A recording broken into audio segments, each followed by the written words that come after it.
ایک سورہ نحل بھی ہم نے پڑھی تھی۔ تو اللہ تبارک و تعالیٰ نے اس صورت میں قرآن کریم کی حقانیت، مومنین کی صفات، مختلف انبیاء کے احوال، اللہ تعالیٰ کی توحید پر دلائل، قیامت کی ہولناکیاں اور حیات بعد الموت کا ذکر فرمایا۔ اس صورت کی ابتدائی آیات میں ایک بار پھر حضرت موسیٰ علیہ السلام کے احوال اور معجزات کا بیان ہے۔ آیت نمبر 16 سے سلیمان علیہ السلام کا ذکر ہے۔ وہ داؤد علیہ السلام کے وارث تھے، بیٹے تھے، اور انہیں پرندوں کی بولیاں سکھائی گئیں۔ جنات اور انسانوں کے لشکر کا ایک فوجی ڈسپلن کے ساتھ ان کے پاس حاضر رہتے تھے۔ وہ جو ان کا لشکر تھا نا، اس میں انسان بھی تھے، جن بھی تھے، اور اس کے اندر پرندے بھی تھے۔ ان کا لشکر تھا، وہ ہمیشہ ان کے پاس رہتے تھے۔ حضرت سلیمان علیہ السلام گزر رہے تھے تو ایک مقام سے آپ گزرے جہاں چیونٹیاں بڑی کثرت کے ساتھ تھیں۔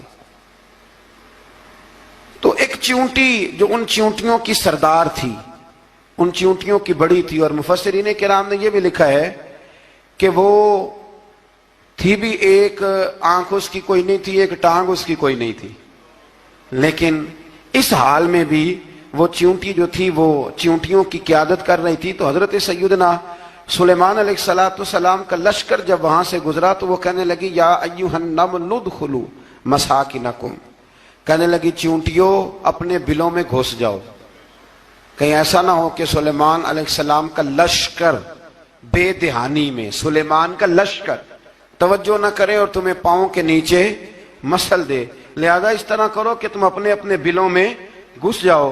حضرت سلیمان ابھی 3 میل دور تھے، تمام مفسرین نے لکھا ہے 3 میل دور تھے، تو وہاں سے چیونٹی بول لی تو قرآن کہتا ہے کہ حضرت سلیمان اس کی بات سن کے ہنس پڑے، فتبسم ضاحکا، آپ اس کی بات سن کے ہنس پڑے کہ دیکھو یہ چیونٹی کیا کہہ رہی ہے، ذرا غور کرنا بات پر کہ حضرت سلیمان 3 میل دور فاصلے پر چیونٹی کی بات بھی سن لیتے ہیں۔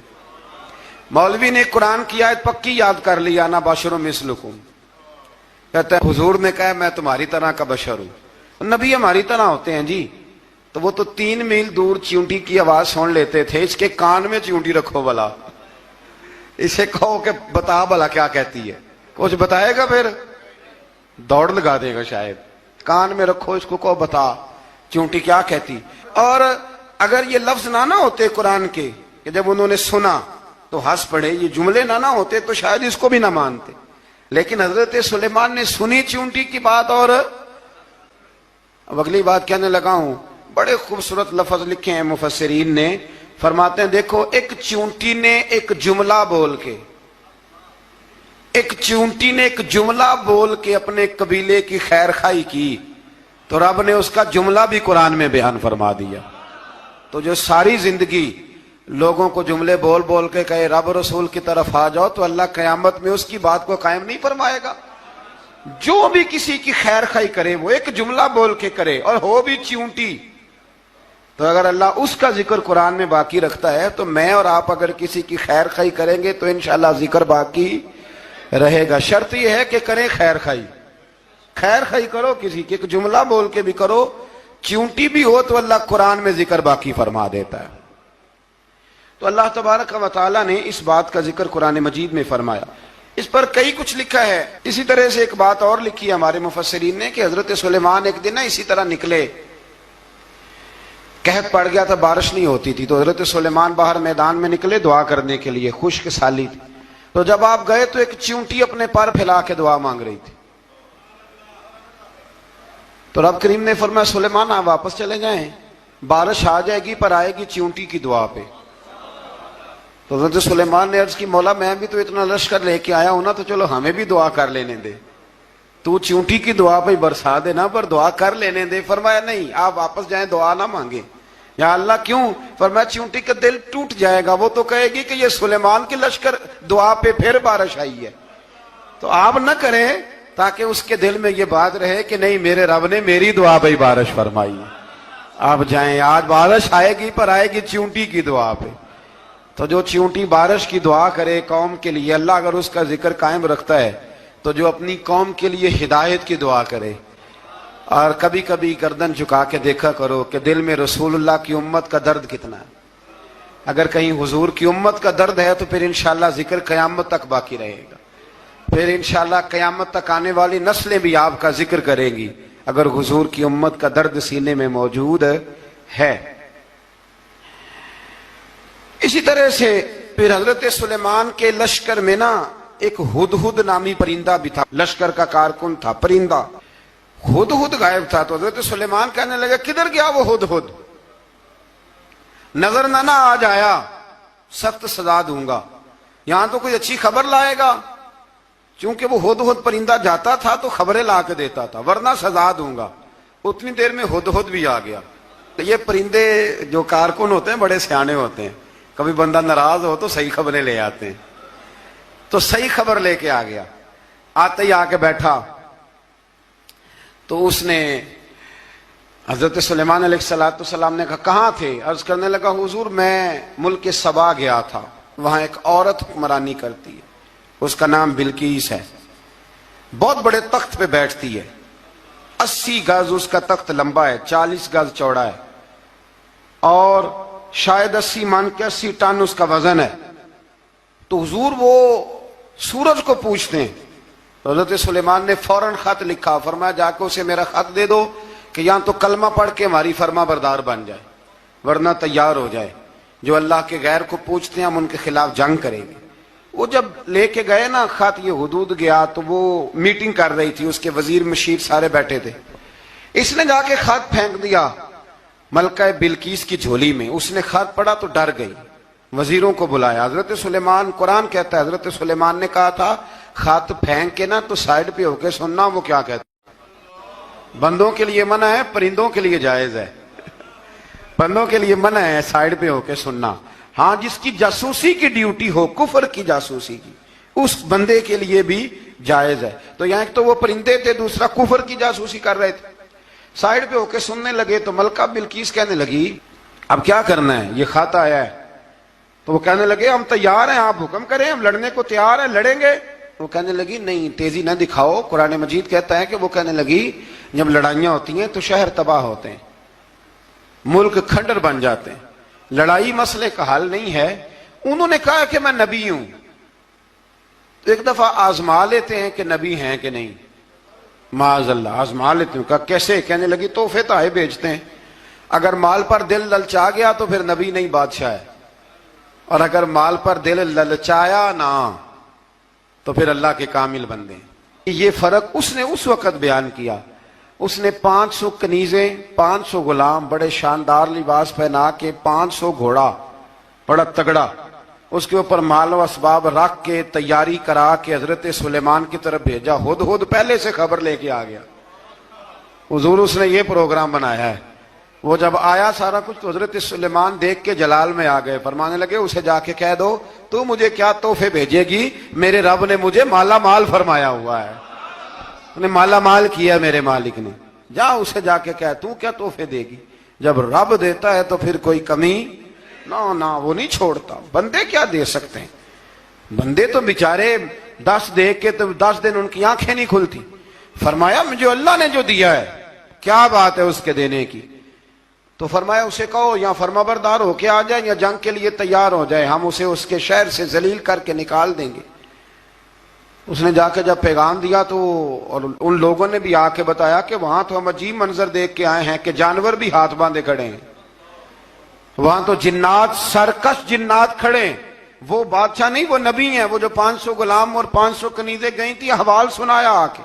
تو ملکہ بلقیس نے پھر خط لکھا کہ میں فرما بردار ہو کے آ رہی ہوں، مانا کیا ہے میں کلمہ پڑھنے کے لیے آ رہی ہوں۔ تو حضرت سلیمان نے کہا بھئی اب اس طرح کرو، ذرا فرش بچھاؤ۔ انہوں نے فرش بچھایا، اس طرح کا کہ اوپر فرش تھا، نیچے مچھلیاں تیر رہی تھی، لگ رہا تھا دریا ہے، ڈیوٹی لگا دی، جنات نے بچھا دیا۔ ادھر حضرت سیدنا سلیمان فرمانے لگے اب چونکہ مان کے آ رہی ہے تو اسے اپنی نبوت کی علامتیں بھی دکھانی ہیں۔ اس نے تخت بڑا شاندار بنوایا تھا، اور خواتین میں جو عادتیں خواتین والی ہوتی ہیں وہ جاتی نہیں، وہ 7 کمروں میں نا پیچھے اپنا تخت رکھ کے تو 7 دروازے بند کر کے آئی۔ اس زمانے میں ایک رواج تھا، وہ زلیخا نے بھی 7 دروازے مکفل کے ایک رواج تھا، ایک کمرہ، پھر کمرے کے پیچھے کمرہ، پھر اس کے پیچھے کمرہ، پھر اس کے پیچھے کمرہ اور اس کو بڑے موٹے تالے لگائے جاتے تھے، اور فلسفہ یہ تھا کہ ایک تالا توڑے گا کوئی تو جب تک سپاہی آ جائیں گے، اور اگر اس کے توڑنے تک نہ آئے تو دوسرے کے توڑنے تک آ جائیں گے، اور اس کے توڑنے تک نہ آئے تو ساتویں تک تو آئے جائیں گے۔ یہ ان لوگوں کا نفسیاتی معاملہ تھا، سوچ تھی۔ 7 کمروں میں مکفل کر کے وہ نکلی تو حضرت سلیمان علیہ السلام کہنے لگے بھئی مجھے اس کا تخت چاہیے اس کے آنے سے پہلے، اس کے آنے سے۔ اس واقعے کی کیا ضرورت تھی قرآن پاک میں؟ یہ کیا حاجت تھی یہ تخت والی ساری بات قرآن نے کیوں بیان کی؟ پوچھیں آپ اپنے دل سے بھی اور انکار کرنے والے منکرین سے بھی، اس کی کیا ضرورت تھی؟ وہ جو کہتے ہیں جی ولی کی کرامت کی کیا ضرورت ہے، سیدھی سیدھی نماز پڑھو، روزہ رکھو، حج کرو، زکوٰۃ دو، تو پوچھو ان سے ایک سورت نمل کے اندر اس ساری تفصیل کی کیا ضرورت تھی؟ ختم ہو گئی جب وہ کلمہ جو پڑھ رہی ہے، تو پھر اس سارے واقعے کو رب کیوں بیان فرماتا ہے؟ حضرت سیدنا سلیمان فرمانے لگے تخت چاہیے، اور چاہیے اس کے آنے سے پہلے۔ قال عفریت من الجن، جنوں میں سے ایک بہت بڑا جن بولا، کہنے لگا حضور آپ کا یہ تخت برخاست ہونے سے پہلے لے آؤں گا۔ یہ جو آپ میٹنگ کر رہے ہیں نا، یا فیصلے ختم، کچھ نے لکھا صبح سے شام تک میٹنگ ہوتی ہے اور اس کو آنے میں پتہ نہیں کتنے دن لگیں گے، تو میں یہ برخاست ہونے سے پہلے، اور کچھ نے کہا جی آپ شرط کیوں لگاتے ہیں کہ صبح سے شام تک ہوتی؟ اس جن نے کہا جی آپ 10 منٹ میں فارغ ہو جائیں، آپ فارغ ہوں گے تو تخت آ جائے گا۔ مفسرین نے لکھا ہے کہ جب قرآن کہتا ہے کہ اس نے کہا کہ آپ کے فارغ ہونے سے پہلے، تو اس کا مطلب ہے کہ جب آپ اٹھیں گے، یہ جگہ خالی کر دیں گے تو تخت یہاں کیویں؟ ہزاروں میل کا فاصلہ ہے، آ جائے گا، پر ہوائی جہاز پہ کارگو کرا کے، جی DHL کے ذریعے کیسے آئے گا؟ وہ آئے گا تو بس آئے گا۔ تو حضرت سلیمان کی تو بادشاہت تھی نا زمانے پہ، فرمانے لگے نہیں نہیں تو لیٹ ہے، تو لیٹ ہے، تو ہمیں جانتا ہی نہیں، ایٹ سٹ تے پکھڑا کوار گندل، اسی اور بھی بوٹیاں جاننے ہاں، یہ تو لیٹ ہے، ابھی ہماری طاقت اس سے زیادہ ہے۔ بڑی کمال بات لکھی ہے لکھنے والوں نے۔ ایک مفسر نے لکھا ہے کہ ابھی حضرت سلیمان نے غلاموں سے منگوایا ہے، اپنی بات کوئی نہیں کی، یہ حال ہے ان کے غلاموں کا، تو سردار کا عالم کیا ہوگا؟ حضرت سلیمان کہنے لگے بھی جلدی جائیے۔ قال الذی عنده علم من الکتاب انا آتیک بہ قبل ان یرتد الیک طرفک، تو اٹھا ان میں سے وہ جس کے پاس کتاب میں سے علم تھا، ساری کتاب کا بھی نہیں، علم من الکتاب، کتاب، وہ اٹھے جن کے پاس کتاب میں سے علم تھا، تو وہ اٹھ کے کہنے لگے حضور میں لے آؤں گا، کب؟ آپ کے آنکھ جھپکنے سے، نہیں آنکھ جھپکنے سے، بندہ تھا جن تھا، جن کی تو بات مانی نہیں انہوں نے، کیا کہا؟ آنکھ جھپکنے سے، میں آنکھ جھپکنے سے پہلے لے آؤں گا۔ تو حضرت سلیمان کہنے لگے تو ٹھیک ہے چل لا پھر، لا پھر۔ آنکھ جھپکنے سے بڑے ہی نہیں، پھر غصہ نہیں آتا ان پہ، پھر غصہ نہیں آتا۔ میرے شیخ کامل، مرشد اکمل، شیخ بحر و بار، حضور غوث پاک جیلانی، حضرت غوث اعظم یوں کر کے شاگردوں کو، مریدوں کو سبق پڑھا رہے تھے، پڑھاتے پڑھاتے ہاتھ آگے کیا، اور جب ہاتھ واپس آیا تو بھیگ گیا تھا سارا۔ تو شاگرد کہنے لگے حضور یہ کیا ہے؟ فرمایا تمہیں نہیں سمجھ آئے گی، چھوڑو تمہارے والی بات نہیں، خاصاں دی گلامہ آگے نہیں مناسب کرنی، رہنے دو تم۔ کچھ وقت گزرا تو کچھ لوگ آ گئے، ابھی کلاس ختم نہیں ہوئی تھی، کپڑے بھیگے ہوئے ہو، وہ شاگرد پہلے ہی منتظر تھے، کہا تمہیں کیا ہوا؟ کہنے لگے دریا میں جا رہے تھے، اچانک ہچکولیں آنے لگے، تو ہم نے کوئی کسی بے عمل کا بازو تو نہیں نہ تھاما، ہم غوث اعظم کے ماننے والے ہیں، تو دریا میں کہا یا شیخ عبد القادر جیلانی شیئا للہ، اللہ کے راستے میں مدد کرو۔ تو کہنے لگے بس ایک ہاتھ ہی آیا ہے، اور یوں کشتی کھینچ کے باہر نکالی ہے۔ تو اب وہ شاگرد سارے چپ کر گئے، کہنے لگے جواب کیوں نہیں دیتے؟ انہوں نے کہا تم نے ہاتھ دیکھا ہے پہنچتا ہوا اور ہم نے ہاتھ دیکھا یہاں سے جاتا ہوا. تم نے پہنچتا ہوا دیکھا ہے تو ہم نے. حضرت بہاؤالحق نقشبند بخاری ان کی ایک مریدنی تھی, اوپر چبارے پہ کسی نے اس کی عزت پہ ہاتھ ڈالا, چبارے پہ اوپر والی منزل پہ. اس مریدنی نے اپنی عزت بچانے کے لیے چھلانگ لگا دی. جب وہ نیچے گر رہی تھی تو حضرت بہاؤالحق نقشبند بخاری پہنچ گئے. نیچے کوئی ایسا بندوبست کر دیا, کوئی چارپائی بچھا دی, کوئی ایسا جس پہ وہ آ کے آرام سے گری اور بچ گئی. حضرت صاحب کی طرف دیکھ کے کہنے لگی حضور آپ کب آئے؟ فرمانے لگے پتر جب تو چبارے سے چلی تھی تب میں بخارے سے چلا تھا. جب تو چبارے سے چلی تھی نا تب میں بخارے سے چلا تھا, اور تیرے نیچے آنے تک میں بھی پہنچ گیا ہوں. میں بھی مالی دا کم راکھی کرنا, پل کچے ہون یا پکے, اے پیر مریداں دے سر تے رہندا ہے. اے جھوٹے ہون یا سچے, یہ پکی غلامی کریں یا کچی کریں, پیر کی بھی مجبوری ہوتی ہے. کیا کریں, پیر مریداں دے سر تے رہندا ہے. اے جھوٹے ہون یا سچے, کیا کیا جا سکتا ہے. لیکن نا نافرمان بیٹے کا بھی تو جائیداد میں حصہ ہوتا ہے نا. نافرمان بھی ہو تو جائیداد میں حصہ تو, چلو باپ ناراض رہے گا تو اللہ ناراض رہے گا, بات الگ ہے, پر جائیداد کا حقدار تو ہے نا, چاہے نافرمان ہی ہے. پیر مریداں دے سر تے ہی رہندا ہے. اے جھوٹے ہون یا. پھر وہ تخت آ گیا تو حضرت سلیمان سے پوچھا یہ کیا ہے؟ قال ھذا من فضل ربی. فرمانے لگے کچھ بھی نہیں. حضرت سلیمان کہنے لگے یہ میرے رب کا فضل ہے. شاید سب مفسرین نے بڑی بڑی باتیں کی ہوں, پر یہاں ایک قاضی ثناء اللہ پانی پتی رحمت اللہ علیہ کا فقرہ میں پڑھ رہا تھا, بڑا مزہ آ رہا تھا. قاضی صاحب فرمانے لگے اس آیت پہ, قاضی صاحب کہتے ہیں جن پر نرا فضل تھا, ھذا من فضل ربی, نرا فضل. فرمایا ان کی تو اتنی طاقت ہے کہ وہ ہزاروں میل دور سے 80 گز لمبا 80 گز چوڑا تخت آنکھ جھپکنے سے پہلے لے آتے ہیں, اور جن کے بارے میں اللہ فرماتے ہیں بشر المؤمنین بِأَنَّ لَهُم مِّنَ اللَّهِ فَضْلًا كَبِيرًا. فرمایا محبوب اپنے غلاموں کو خوشخبری دے دیں, باقیوں پہ نرا فضل تھا, ان پر تو فضل کبیر ہے, ان پر تو بڑا ہی فضل ہے اللہ کا. تو فرمایا جن پر فضل کبیر ہو, ایک نہیں, اس پر میں بڑے دلائل دے سکتا ہوں. کرامات اولیاء پر میں بڑے ہی دلائل دے سکتا ہوں, بڑے. غوث اعظم رضی اللہ تعالیٰ عنہ کے پاس بادشاہ آیا تو کہنے لگا پیر تب مانوں گا جب سیب کھلائیں گے. سیب کا موسم ہی نہیں تھا. تو حضرت صاحب آتے ہی اسے کہنے لگے اب تو میری ولایت کو سیبوں پہ تو نہ تول, اب سیب کھلائے تو ولی یا نہ کھلائے تو ولی کوئی نہیں, یہ تو اب میری ولایت کو سیبوں پہ تو نہ تول. تو حضرت صاحب نے یوں ہاتھ اٹھایا تو اللہ نے 2 سیب عطا فرمائے. تو وہاں جملہ ہے حضور غوث اعظم کا, فرمانے لگے اگر اللہ حضرت مریم سلام اللہ جو بنی اسرائیل کی ولیہ ہیں, ولی ہے نا, وہ نبی تو نہیں نا, عورت نبی نہیں ہو سکتی. فرمایا اگر اللہ انہیں بغیر موسم کے پھل دے سکتا ہے میں تو محمد عربی کا نوکر ہوں. فرمایا اب نہ 2 سیب آئے تھے, تو وہ کہنے لگا میرے تو دل میں 1 سیب تھا نا. تو حضور غوث اعظم نے نا 1 سیب مجھے دیا, 1 میں نے کھایا تو 1 غوث پاک کھانے لگے. کہتے ہیں میں نے وہ منہ میں رکھا, ذرا ترش تھا, تو میرے چہرے کا وہ رنگ دیکھ کے نا, اثر دیکھ کے کہ تلخی محسوس, تو غوث اعظم کہنے لگے میرے والا کھا. تو 1 انہوں نے کاٹ کے ٹکڑا دیا, کہتے کھایا تو بڑا میٹھا تھا. تو میں نے کہا حضور آئے تو دونوں ہی غیب سے ہیں, تو آپ کے والا میٹھا ہے میرے والا کڑوا ہے. تو آپ فرمانے لگے آئے تو دونوں غیب سے تھے, پر ایک کو ذرا ظالم کے ہاتھ لگ گئے ہیں نا, اس کو تنبیہ بھی کر دی کہ ظلم سے باز آ جا, تنبیہ بھی کر دی. فرمایا ہاتھ ظالم کے لگے اس لیے ترش ہو گیا, سیانا بن.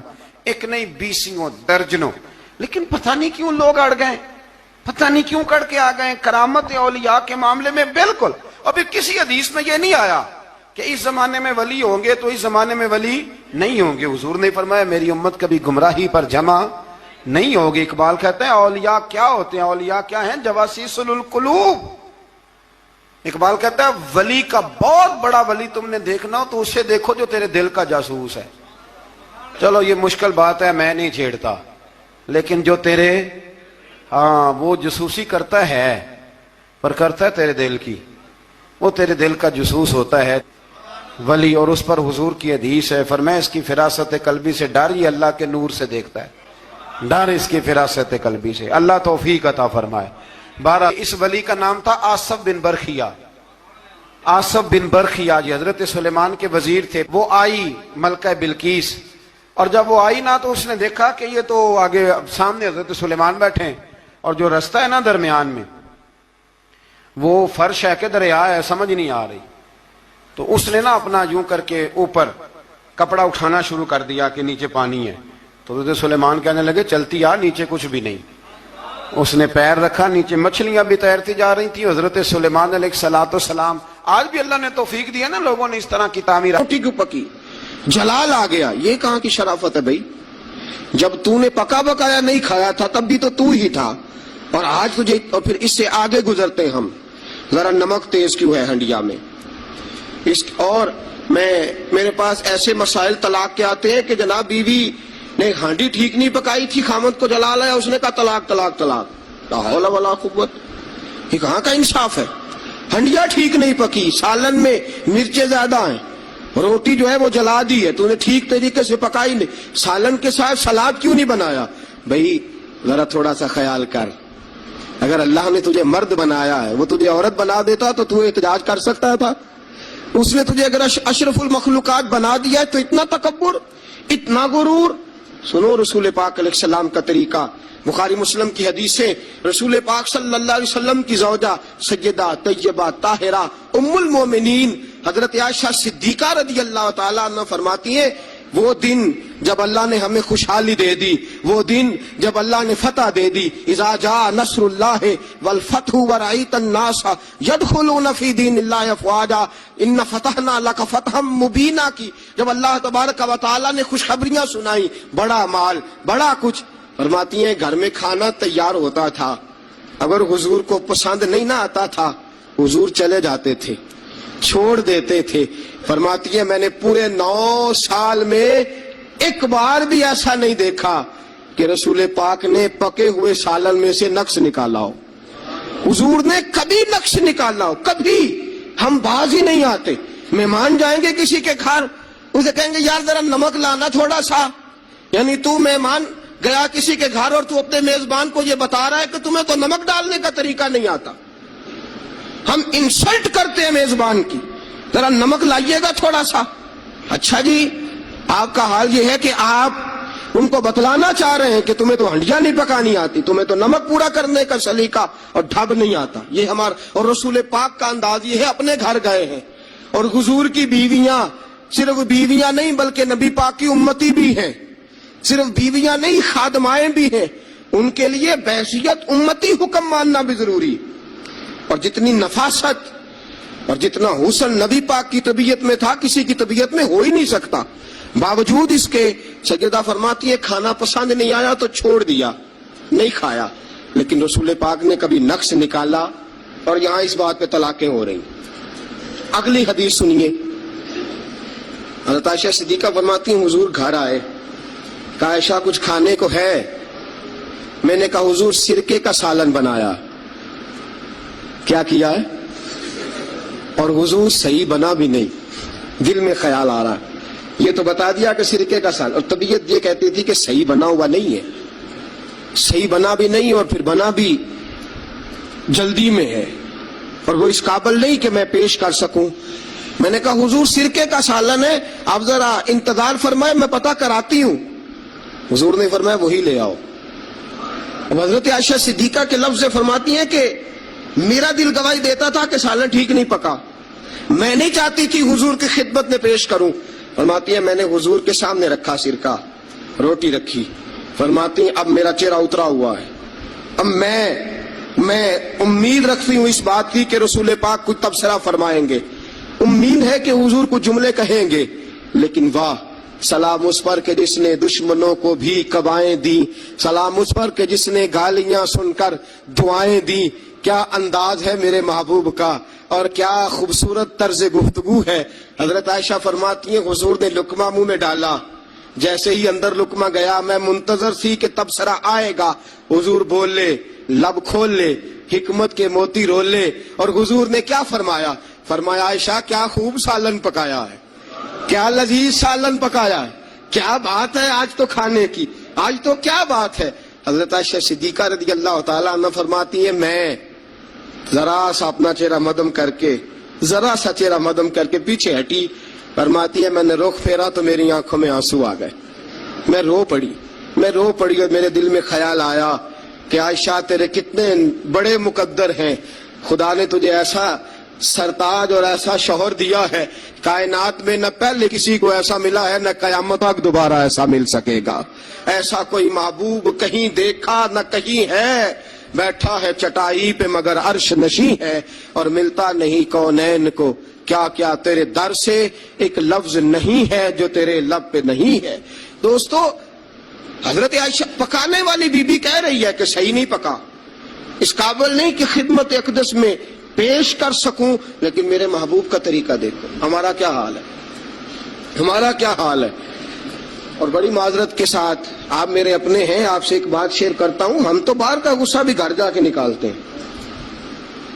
ہم تو اپنے سر کا غصہ بھی, اپنے مینیجر کا غصہ بھی, اور جناب اپنے آفیسر کا غصہ بھی گھر جا کے بیوی پہ نکالتے ہیں.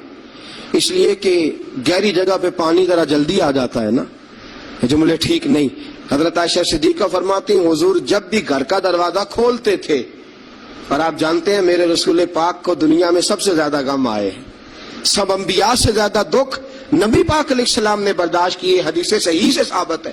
لیکن باوجود اس کے فرماتے ہیں جب بھی گھر کا دروازہ کھلا حضور آئے, نبی پاک مسکراتے ہوئے گھر میں داخل ہوئے. حضور مسکرات.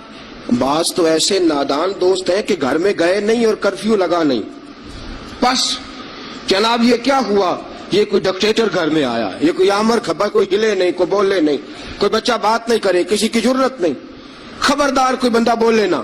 بالکل رسول پاک کی ساری ازواج مطہرات 9 کی 9 بیویاں کٹھی ہو کے حضور کے گرد بیٹھ گئی, ایکا کر لیا ساری کٹھی. اب مطالبہ کیا ہو رہا ہے, مطالبہ ہو رہا ہے جناب خرچے زیادہ ہیں آپ پیسے کم دیتے ہیں, یہ مطالبہ ہو رہا. اور نبی کریم صلی اللہ علیہ وسلم گردن مبارک جھکائے باتیں سن رہے ہیں. حضرت فاروق اعظم آ گئے. حضرت فاروق اعظم کی اپنی صاحبزادی بھی تھی. پردے کی آیات آنے سے قبل کا واقعہ ہوگا یقیناً. جب تشریف لائے اندر داخل ہوئے اور بیبیوں نے دیکھا کہ جناب عمر آ گئے تو دوڑ گئی ساری. کوئی اس دروازے کے پیچھے چھپ گئی, کوئی سجرے میں چلی گئی, کوئی سجرے میں چلی گئی. حضرت عمر کہنے لگے تمہیں تمہاری مائیں روئیں, اللہ کے نبی کے سامنے مطالبے کرتی ہو اور عمر سے شرم کرتی ہو. تمہیں تمہاری مائیں روئیں, اللہ کے نبی کا بھی حیا کرو. حضرت حفصہ جناب فاروق اعظم رضی اللہ تعالی عنہ کی صاحبزادی ام المومنین سیدہ حفصہ رضی اللہ تعالی عنہ پردے کی اوٹ سے چہرہ نکال کے کہنے لگی آپ تو جلالی بڑے ہیں, ڈر لگا ہے. آپ کا تو درہ ہر وقت تیار رہتا ہے نا, ہم دوڑ آئی ہیں. لیکن نبی پاک کے پاس اگر گھنٹوں بھی بیٹھی رہیں وہ اتنے کریم ہیں, ناز ہی اٹھاتے رہتے ہیں. حضور ناز ہی اٹھاتے چلے جاتے. نبی کریم صلی اللہ علیہ وسلم ناز اٹھاتے اس لیے ہم ناز دکھاتی ہیں, حضور ناز اٹھاتے اس لیے ہم ناز دکھاتی.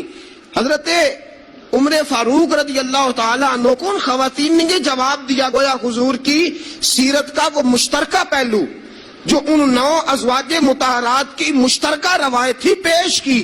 انہوں نے کہا ہم سب کا متفقہ موقف یہ ہے کہ حضور بڑے کریم ہیں, نبی پاک باہر بھی مہربان ہیں, گھر کے اندر بھی بڑے مہربان ہیں, حضور بڑی محبت فرماتے, حضور بڑی مہربانی. تو میرے دوستو عورت سے درگزر کرنا, اس کے ناز اٹھانا. پھر اگلی بات یہ ہے کہ عورت کا حق زوجیت ادا کرنا فرض ہے, فرض ہے. اب چونکہ شرعی مسئلہ ہے توجہ طلب امر ہے. حضور نے فرمایا جو مرد اس قابل ہو شادی ہی وہ کرے. حضرت عثمان بن مظعون رضی اللہ تعالیٰ عنہ کے بارے میں حضور کو پتا چلا کہ تو ساری رات نماز پڑھتا رہتا ہے, نفل پڑھتا رہتا ہے ساری رات. نبی کریم صلی اللہ علیہ وسلم نے حضرت عثمان بن مظعون رضی اللہ تعالیٰ عنہ سے فرمایا میں نے سنا ہے تو سارا دن روزہ رکھتا ہے, ساری رات نفل پڑھتا ہے. حضور ہاں رب کو راضی کرتا ہوں. فرمایا اللہ کے بندے تیرے لیے میرا اسوہ حسنہ زیادہ اہمیت کا حامل ہونا چاہیے. میں روزہ بھی رکھتا ہوں, افطار بھی کرتا ہوں, میں نماز بھی پڑھتا ہوں اور آرام بھی کرتا ہوں, میں اپنی بیوی کے پاس بھی جاتا ہوں, اس کے حقوق بھی ادا کرتا ہوں. فرمایا میں وہ سارے کام کرتا ہوں جو تجھے کرنا چاہیے. رسول پاک علیہ السلام نے فرمایا سن, تیرے ماں باپ کا بھی تجھ پہ حق ہے, تیرے وجود کا بھی تجھ پہ حق ہے، تیری آنکھ کو آرام کی ضرورت ہے اس کا بھی تجھ پہ حق ہے، اور حضور نے فرمایا ساری رات نماز نہ پڑھا کر، تیری بیوی کا بھی تجھ پہ حق ہے، وہ تجھے ادا کرنا ہے۔ اللہ کی بارگاہ میں وہ جا کے سوال کرے گی، وہ تیرا گریبان پکڑے گی، تجھے ان چیزوں کا خیال رکھنا۔ حضرت عمر فاروق رضی اللہ تعالیٰ عنہ نے فرمایا تھا کوئی فوجی 4 مہینے سے زیادہ اپنے گھر سے غیر حاضر نہ رہے، بیوی کا حق ہے اس کے پاس آئے، اس کو وقت دے، اس کو وقت دے۔ جو لوگ ملک سے باہر رہتے ہیں نا، چلو بامر مجبوری ہے، مجبوری کے معاملات ہیں، ان کو اپنی بیویوں کو زیادہ شکر گزار ہونا چاہیے، زیادہ شکر گزار ہونا چاہیے۔ حضرت فاروق اعظم رضی اللہ تعالیٰ عنہ نے فرمایا وہ خامد بڑا خوش نصیب ہے جو گھر میں نہیں رہتا لیکن اس کی بیوی پھر بھی باحیا رہتی ہے، اور اس اپنے خامد کے بستر کو وہ کبھی آلودہ نہیں ہونے دیتی۔ چاہیے نا خامد کو کہ وہ اس نے سلوک کا مظاہرہ، میں نے بات شروع میں کی، جس کی قربانیاں زیادہ اس کے ساتھ اظہار محبت بھی زیادہ ہونا چاہیے۔ عزیز دوستو، اس سے آگے چلیے، نان و نفقہ۔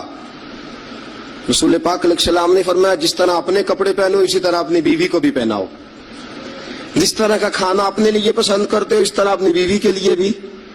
میں نہیں آپ سے کہتا کہ آدھی کڑھائی دکان پہ کھائیں آدھی گھر لے کے جائیں، میں یہ نہیں کہتا، لیکن میں رسول پاک صلی اللہ علیہ وسلم کی حدیث سے آپ کو آگاہ کر رہا ہوں۔ سید عالم صلی اللہ تعالی علیہ وسلم نے فرمایا جو کھاؤ وہی بیویوں کو بھی کھلاؤ، جو پہنو وہی بیویوں کو بھی۔ اب سنیے اس سے اگلے لفظ حضور کے، نبی پاک علیہ السلام نے فرمایا 1 دینار وہ ہے جو بندہ اپنے غلام کو دیتا ہے، بڑی بات ہے۔ 1 دینار وہ جو اللہ کی راہ میں صدقہ دیتا ہے، 1 دینار وہ جو بندہ اپنے دوست احباب کی خدمت کر۔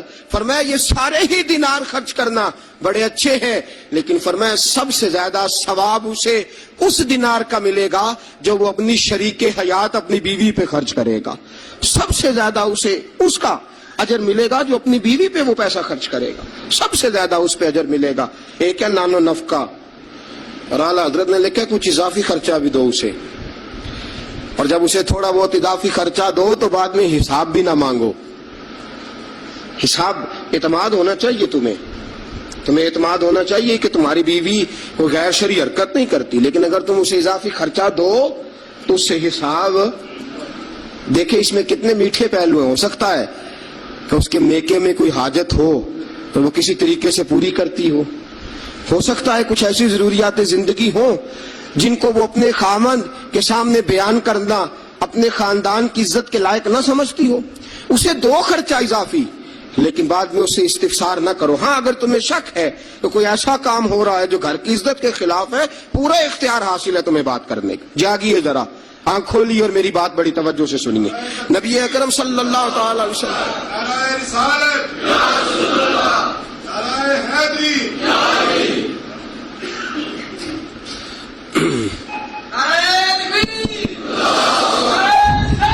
اچھا، نبی کریم صلی اللہ تعالی علیہ وسلم نے فرمایا اس پر مال خرچ کرو۔ اور ایک اور شرعی مسئلہ آپ کو بتا دوں، خاوند ہو کنجوس،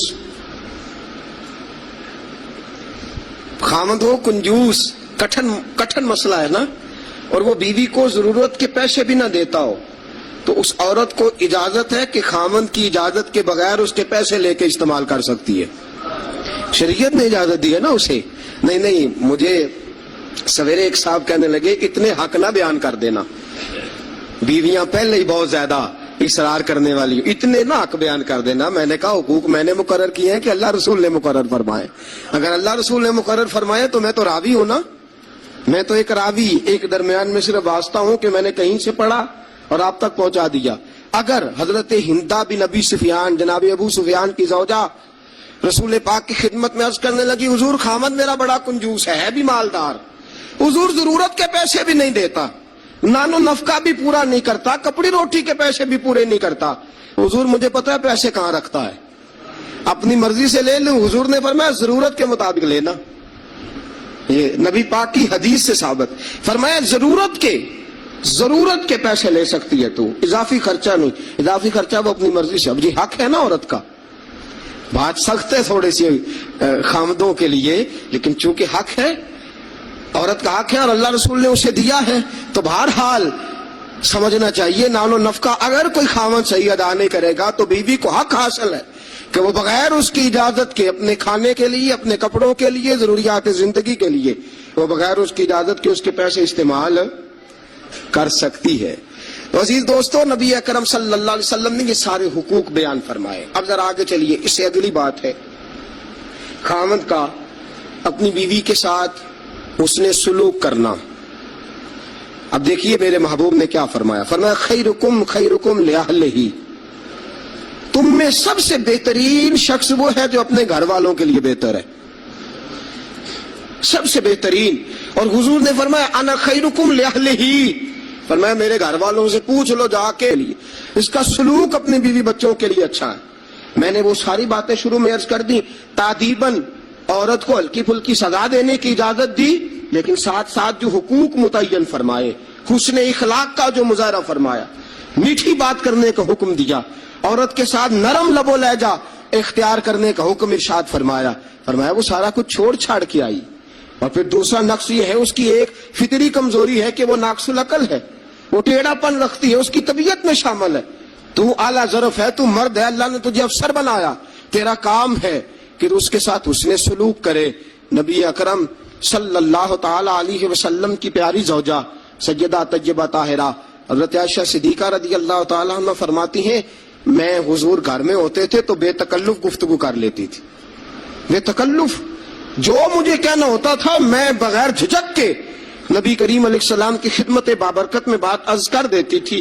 فرماتے ایک موقع ایسا آیا کہ حضرت صفیہ رسول پاک کی زوجہ فرماتی ہیں کہ اونٹ میرا کہیں گم ہو گیا، میں رونے لگ گئی، اونٹ گم ہوا اور میں رونے لگ گئی۔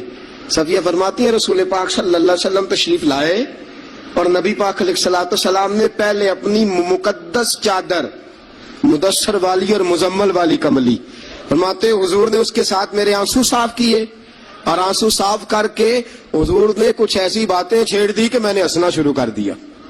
نبی پاک دلجوئی فرما رہے ہیں، رسول پاک صلی اللہ علیہ وسلم دلجوئی فرما رہے ہیں۔ فرماتی ہیں یہ انداز حضور ہمارے ساتھ اختیار۔ حضرت عائشہ صدیقہ فرماتی ہیں میں چھوٹی سی تھی جب حضور کے گھر آئی، میں اپنی سہیلیوں کو کہتی کہ فلانے ٹائم حضور گھر نہیں ہوتے، آ جانا مل کے کھیلیں گی، آ جانا۔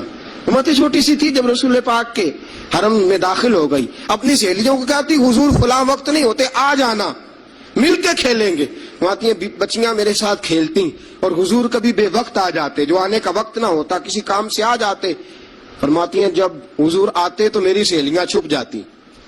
ایک دن ایسا ہوا کہ وہ ساری بچیاں چھپ گئیں۔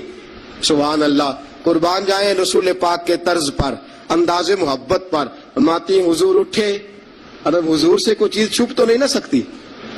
اعلیٰ حضرت فرماتے ہیں اور کوئی غیب تم سے نہا ہو بھلا جب خدا ہی نہ چھپا رہا، جب خدا ہی نہ چھپا، جب اللہ نہیں چھپا تو اور کیا چیز چھپے گی۔ نبی پاک نے جب اپنے رب کا دیدار کر لیا اللہ کے کرم سے تو باقی پیچھے کیا رہ گیا۔ حضور سے کچھ، حضور اٹھتے اور جس دروازے کے پیچھے کوئی بچی چھپی ہوتی حضور سے پکڑ کے لاتے، لا کے حضرت عائشہ فرماتے میرے پاس بٹھاتے، پھر دوسری کو پکڑ کے لاتے، تیسری کو، چوتھی کو، پانچویں کو، سب کو پکڑ کے لاتے اور رسول پاک فرماتے جانا نہ، جب تک تمہارے پاس موقع ہو عائشہ کے ساتھ کھیلتی رہنا، جانا نہیں، جانا نہیں۔ حضرت عائشہ فرماتی ہے میری سہیلیاں گھر جا کے، اپنے گھر جا کے وہ بتلایا کرتی تھی کہ عائشہ بڑے نصیبوں والی ہے، عائشہ بڑے مقدروں والی ہے، ایسا گھر والا ملا ہے جو اس کے کھیلنے کا بھی خیال رکھتا ہے، جو اس کی تفریح کا بھی خیال۔ رسول اکرم صلی اللہ تعالی علیہ وسلم کا انداز دیکھیے نا۔ سیدہ عائشہ صدیقہ فرماتی ہیں مسجد نبوی میں حبشی بچے نیزوں سے کھیل رہے تھے، نیزوں کے ساتھ کھیل رہے تھے، اور نبی پاک علیہ السلام نے فرمایا عائشہ ادھر آؤ، بچے حبشی مسجد کے دروازے پہ نیزوں کے ساتھ کھیل رہے ہیں، کھیل دیکھو گی؟ عائشہ صدیقہ فرماتی ہے میں نے کہا حضور دیکھوں گی۔ تو رسول پاک صلی اللہ تعالی علیہ وسلم نے نا اپنے جبہ مبارک کے اندر، اپنی چادر مبارک کے اندر مجھے چھپا لیا، میری صرف آنکھیں نظر آتی تھی۔ فرماتی ہے میں نبی پاک علیہ الصلوۃ والسلام کے مقدس مغل مبارک کے اندر چھپی وہ کھیل دیکھتی رہی، دیکھتی رہی، دیکھتی رہی اور محظوظ ہوتی رہی۔ حضور نے فرمایا عائشہ بس کریں اب۔ فرماتی ہے میں نے کہا نہیں ابھی اور دیکھنا ہے۔ فرماتی ہے رسول پاک کے لفظ ہیں بس کریں اور دیکھنا ہے۔ فرمایا حضور پھر کھڑے رہے۔ رسول پاک کی چاہت اور حضرت عائشہ صدیقہ کی چاہت، جب نبی پاک نے بحیثیت شوہر